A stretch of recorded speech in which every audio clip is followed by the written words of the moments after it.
Në media është raportuar se kryeministri Edi Rama pritet që të marrë si zëvendës kryeministre moderatorin e njohur Grida Dumën. Për folur mbi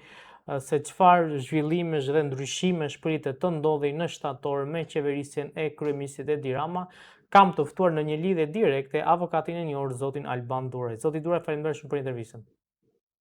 Faleminderit, është kënaqësi. Avokat, sa gjasa ka që Grida Duma të lërë Top Channelin si moderatore e emisionit Top Story dhe të kaloj si numri 2 i qeverisë Rama? Ka shumë gjasa të ndodhi, pra mendoj që 99% e kësaj është që të ndodhi, pra mundet që të përfshihet në qeverinë e zotit Rama. Kjo për vetë faktin sepse zonja Duma këto 3 vitet e fundit, pra e kemi parë që ajo është shkëputur, pra u shkëput nga jeta politike, nga angazhimi i saj politik pranë Partisë Demokratike, ku fillimisht ka qenë një mbështetëse e zotit Basha, kur erdhi konflikti për logon e partisë, për kuvendin që zhvilloi zoti Berisha dhe natyrisht mbështeti fillimisht zotin Basha, por më pas u bë përkrahase zotit Berisha. Pra, më pas kemi dorëheqjen e saj pra nga mandati i deputetit, ku mandati i saj i kaloi zonjës Nebiu, Orin Nebiu, e cila pashtu ishte moderatore në atë periudhë, dhe zonja Duma u bë drejtuese e emisionit Top Story në Top Channel. Pra, po ta shikojmë të kaluarën apo backgroundin e saj, zonja Duma i plotson të gjitha kriteret për sa i përket anës saj profesionale, ku ka treguar edhe gjatë mandatit të saj, pra kemi vitin 2010 deri në vitin 2013, ku ajo ka qenë zëvendës ministre pranë Ministrisë së Integrimit, pra zëvendëse e zonjës Malinda Breku, dhe në ato angazhimet e saj, se duhet kuptojmë që posti i zëvendës ministrit është një post apo një angazhim për të cilin delegohet nga ana e ministrit, pra për problemet caktuara ndihmon ministrin, dhe për ato angazhime të cilat ne i kemi parë edhe në publik edhe nëpërmjet media, zonja Duma ka qenë goxha e angazhuar, pra e impenjuar, ka bërë atë punë me seriozitet maksimal, ku gjatë asaj periudhe kemi pasur edhe procesin e liberalizimit të vizave, pra ka një kontribut shumë të rëndësishëm. Më pas ajo është angazhuar edhe në Partinë Demokratike si deputete, pra në vitin 2013 ishte deputete fituese, pra në listën fituese, ku kemi parë që ka qenë shumë aktive në kuvend, nëpërmjet fjalimeve të saj, por edhe nëpër emisionet politike, por viti 2015 ka qenë viti ku ajo është angazhuar si kandidate për bashkinë e Durrësit. Por duhet të kuptojmë që Durrësi është një qytet apo një bashki shumë e vështirë për Partinë Demokratike, kjo për vetë faktin sepse vetë zoti Vangjush Dako, pra kishte shumë vite, duke filluar nga viti 2007 edhe në vijim, pra i ka qenë kryetar i bashkisë së Durrësit, pra një bashki në të cilin ai është investuar shumë, për vetë mënyrën se si kishte organizuar atë fushat, grupet e interesit të cilat ai bashkëpunonte, pra Partia Demokratike në atë periudhë vinte nga një pushtet 8 vjeçar dhe natyrisht ishte një parti e cila nuk ishte e organizuar. Do të kuptojmë që në atë periudhë erdhi dhe zoti Basha, ka pas probleme të brendshme Partia Demokratike, ku ne dimë shumë mirë që shumica e demokratëve nuk donin që të bëj zoti Basha kryetar partie, por ata kanë insistuar që apo kanë kërkuar që zoti Ulldashi të ishte kryetari i Partisë Demokratike. Dhe për më tepër që zoti Ulldashi ka një influencë, Indjeri Ulldashi ka pasur një influencë shumë të rëndësishme në bashkinë e Durrësit, kështu që ka qenë një betejë e vështirë e zonjës Duma në atë periudhë. Kjo jo për vetë faktin se nuk ishte përgatitur, por ishte një konkurrente shumë e denj, por për sa i përket organizimit në bazë dhe ajo që është më e rëndësishme në një fushat elektorale është finalizimi kur vjen procesi i numërimit të votave. Pra mund të kemi antarë të cilat janë pjesë e grupeve të numërimit apo të vëzhgimit, të cilat mundet që të ndikohen, pra nëpërmjet korrupsionit, favoreve të ndryshme e tjera me radhë, dhe se zonja Duma nuk e ka pas aftësinë apo mundësinë, sepse ka qenë dhe betejë e parë, por më tepër që përballë ka pasur një makinë elektorale të organizuar siç ka qenë ajo e zotit Dako. Pra, më pas kemi karrierën e saj sërish si deputete e Kuvendit të Shqipërisë dhe një mbështetëse besnike e zotit Basha, por kur e pa që zoti Basha bëri një deal apo një lojë me zotin Berisha, pra ajo ka qenë thjesht një lojë mes tyre, kur e kuptoi që kjo ishte një lojë, atëherë zonja Grida Duma dhe nga partia nga gjitha funksionet dhe nga funksioni apo nga detyra e deputetit të Republikës së Shqipërisë. Pra është një gest që nuk ndodh shpesh, pra nuk e kemi parë që një deputet të japi dorëheqjen në fillim të mandatit të tij. Kështu që për sa i përket aspektit profesional, ajo është një profesoresh, pra ka dhe gradën doktore në shkencave, është një trajnere, pra e kemi parë gjatë këtyre viteve, pra është një njeri i lexuar që i bën der kabinetit qeveritar dhe qeverisjes. Por duhet parë edhe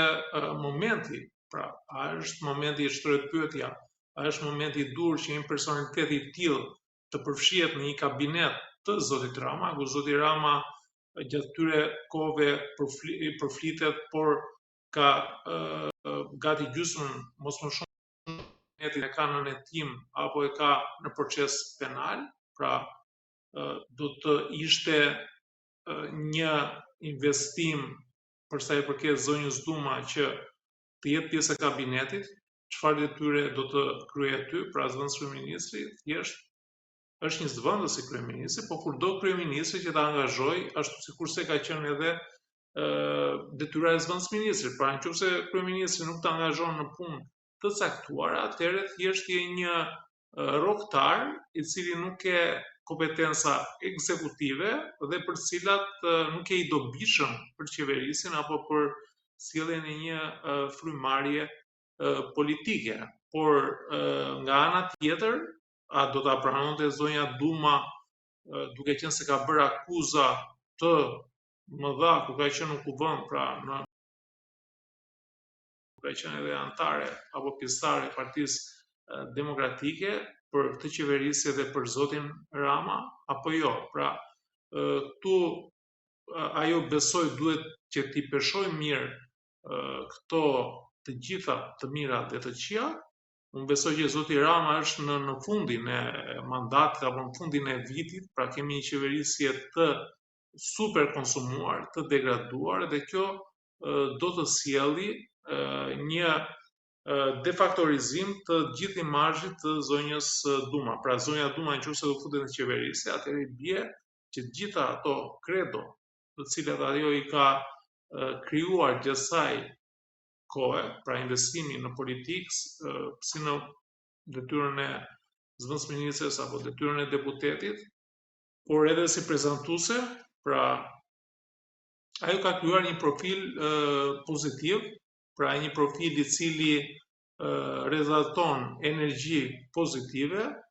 mençuri, por dhe profesionalizëm. Pra ka shumë element pozitiv për cilën unë besoj që zonja Duma nuk duhet ta bëjë. Zoti Rama tani është të vështira dhe ne kemi parë që ai kur është në momente të vështira bën çdo pakt, bën çdo marrëveshje, është tolerant, pra i ofron mundësi kundërshtarëve politik apo grupeve të interesit, elemente të caktuara të cilët kanë një peshë politike për të bërë edhe për të përçarë opozitën, pra duke afruar, ne do të shikojmë që në kabinet mund të kemi edhe figura të tjera të opozitës, apo ata të cilët janë larguar nga opozita zyrtare, figura të shoqërisë civile, pra zoti Rama do të bëjë një makjazh të fundit në mënyrë që të shtyë edhe 3 vite të mandatit të tij si pra për të kontratë apo për të mandat qeverisës. Kjo besoj do të jetë reflektuar edhe në zgjedhjet lokale, pra do kemi një tolerancë dhe një marrëveshje të gjerë të zotit Rama në mënyrë që të tregojë që ai ka reflektuar ndaj protestave, ka reflektuar ndaj kritikave që ka sjellë shoqëria civile dhe këtë e bën të paktën për krijuar imazhin dhe një element apo një mënyrë tjetër se pse e bën zoti Rama, shkak pse e bën zoti Rama, arsye pse këtë e bën zoti Rama, e bën në mënyrë që ai të përçajë shoqërinë civile, por edhe ata individ të spikatur të opozitës, të cilët nuk janë ekstremistë, janë për të ndryshuar gjërat në Shqipëri, për të ndryshuar kjo klasë politike, por në momentin që zoti Rama i josh me një post ministri, zëvendës kryeministri, deputeti apo kandidati për kryetar bashkie, to janë postet cilat qytetarët apo këta individ mundet që të tundohen, sepse ata mund mendojnë që duke ardhur aty mund të kontribojnë për ndryshimin e vendit, dhe ana tjetër është për karrierë personale. Pra, nëse do të vi një propozim për postin e zëvendës kryeministrit, po zonja Duma ka nivel të lartë, pra ajo nesër mund të jetë një kandidate për kryeministre, pra nëse do të luftojë brenda Partisë Demokratike për ndryshuar drejtuesin, pra për që një kandidate e denjë përballë zotit Berisha për të krijuar një grupim apo një fluks politik në mënyrë që të ripërtëri Partinë Demokratike dhe të marrë drejtimin e Partisë Demokratike, ajo automatikisht është një kandidate për kryeministre dhe kjo do të jetë pozitive sepse do të jemi i pari vend të paktën apo më saktë i pari vend në rajonin e Ballkanit, iq Greqinë, sepse Greqia është në Bashkimin Evropian dhe nuk konsiderohet rajoni i Ballkanit, atëherë e vetmja kryeministre në këtë rajon. Kështu që përballë joshjes të postit të zëvendës kryeministrit, unë do ta këshilloja, pra nëse zonja Duma më do më pyese nëse ta marr të vendim apo jo, do ta këshilloja që ajo mos ta pranoj të propozim të zotit Rama, sepse ajo do defaktorizohet dhe gjithë ky investim do të shumëzohet me zero. Pra, edhe në sytë e qytetarëve, por për mbi të gjitha nuk është një detyrë ekzekutive në të cilën zonja Duma do tregoj profesionalizmin e vet, por edhe kontributin e vet nëpërmjet marrjes së vendimeve ekzekutive, sepse zëvendës kryeministri është një post më tepër honorifik sesa një post në të cilën çdo politikan apo drejtues do tregoj veten me vendimet që do marrë. Avokat, besoni që përveç Grida Dumës, pra qeveria do ketë ndryshime të tjera dhe kush mund të largohet dhe kush mund të rri në shtator? Patjetër do ketë ndryshime drastike. Unë mendoj që 90% e kabinetit të zotit Rama do të ndryshojë, pra ai do ta rinovojë komplet kabinetin e tij. Do ketë figura, pra figura varet edhe nga pranimi i këtyre propozimeve. Ketë individ politikan të cilët mundet të joshen nga propozimi, sepse ata nuk shikojnë një mundësi tjetër. Pra, kur të ofron dikush një detyrë ministri, është një detyrë e rëndësishme, pra mundet ngelesh në histori për mirë, por varet sepse kur ta ofrojë një detyrë, pesha politike apo pesha që ke në vendimmarrje është një peshë shumë e vogël, për mos të thënë fare. Për mos të thënë fare, kjo për vetë faktin, sepse edhe po ta shikojmë gjithë historikun e qeverisjes së kabinetit Rama, ministrat të cilët ai ka vendosur, kanë qenë ministra të bindur që s'kan pasur peshë politike dhe mbi të gjitha kanë qenë njerëz të cilët më tepër kanë qenë teknik, pra nuk është se kanë pas ndonjë karrierë të pasur, por nuk kanë qenë as ndonjë figurë publike apo një figurë për të cilën ata mundet që të kenë dhe në detyrën që kanë pasur. Pra kjo është një taktik që zoti Rama e përdor të taktik në mënyrë që ministrat ai thjesht i ketë kukull, pra i japi urdhra dhe ata të binden, pra me urdhra të verbër, si të bien në kundërshtim me ligjin dhe urdhra të cilat do të çojnë vendin pra drejt dëmeve të mëdha ekonomike siç ka ndodhur në këtë periudhë. Pra kjo është një lloj strategjie, kurse në shtatorin e do të presim, do të shikojmë figura të reja, figura të cilat vijnë nga shoqëria civile, me qëllimin për të treguar ose nga Partia Demokratike, me qëllimin për të treguar që ja çfarë po bën zoti Rama, pra bën një koalicion të gjerë me qytetarë. Këtë gjë ai ka propaganduar që në vitin 2017, pra kemi parë në fushatën e tij elektorale, ku ai thoshte që Partia Socialiste është përtej të majtës dhe përtej të djatës. Pra, ne duam timonin, duam që të zhdukim tepsin, duam ta kemi vetë timonin e qeverisjes, pasi na ka penguar Partia Lëvizja Socialiste për Integrim për të marrë vendime, pra nuk kemi qenë të lirë, kemi pasur duar të lidhura dhe pengesa kryesore në keq qeverisjen apo më saktë për mos realizimin e shumë premtimeve në mandatin 2013-2017, zoti Rama ja vishte Lëvizje Socialiste për Integrim. Ndërkohë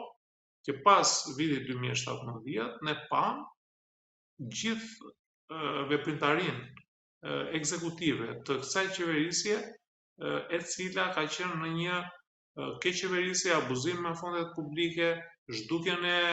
figurave të rëndësishme të cilat kritikonin zotin Rama brenda Partisë Socialiste dhe promovimin e njerëzve mediokër, të cilët jo vetëm se janë mediokër në anën profesionale të tyre, që nuk kanë pas një karrierë të pasur, një karrierë të gjatë, për cilën ata mund të japin në një post drejtues siç është ajo e ministrit, por edhe njerëz pa karakter njerëzor, sepse ndoshta nuk të shkryuar mundësia për shkak të moshës së re apo mungesës së profesionalizmit, por fakti që këta ministra thjesht kanë qenë lodra në duart e zotit Rama, kanë qenë kukulla në duart e zotit Rama,